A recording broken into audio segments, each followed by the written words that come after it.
Now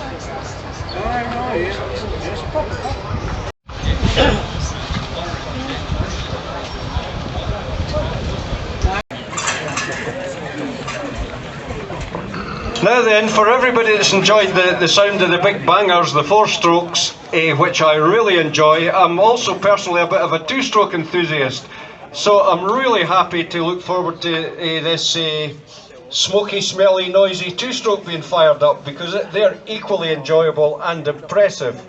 So, Brian, can you tell us a bit about this, what looks like a Bill Ivy replica, but I believe it's not quite what it seems, the Jawa.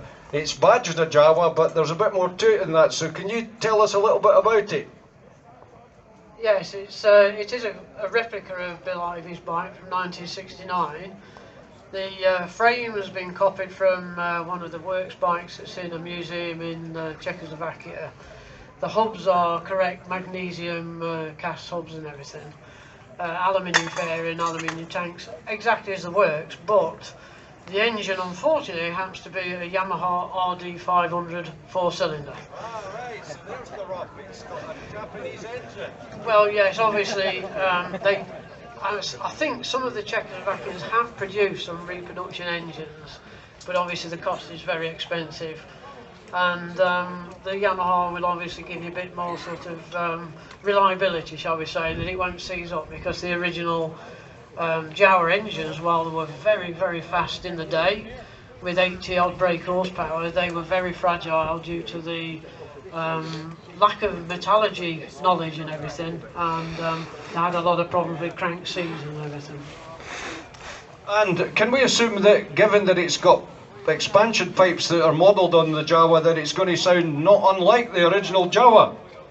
Yes, it's pretty sort of characteristic of the day, that very loud crack to them sort of thing, with the stinger pipes on rather than the silencers. Can I ask you, has Sammy given it the thumbs up? Well, Sammy in the museum down in Milton there, his is a genuine one sort of thing, but he has looked at it and said it looks good, yeah. Well, that's an accolade, and no doubt about that, Brian. So listen, for all you 2-stroke enthusiasts, here we go with Brian's Jawa, his Yamaha engine Jawa. And Joe's just going to get his machinery fettled there to fettle the Jawa. It's certainly a stunning build. I think there's great credit due there to Brian.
Absolutely fabulous. A big round of applause for this smoky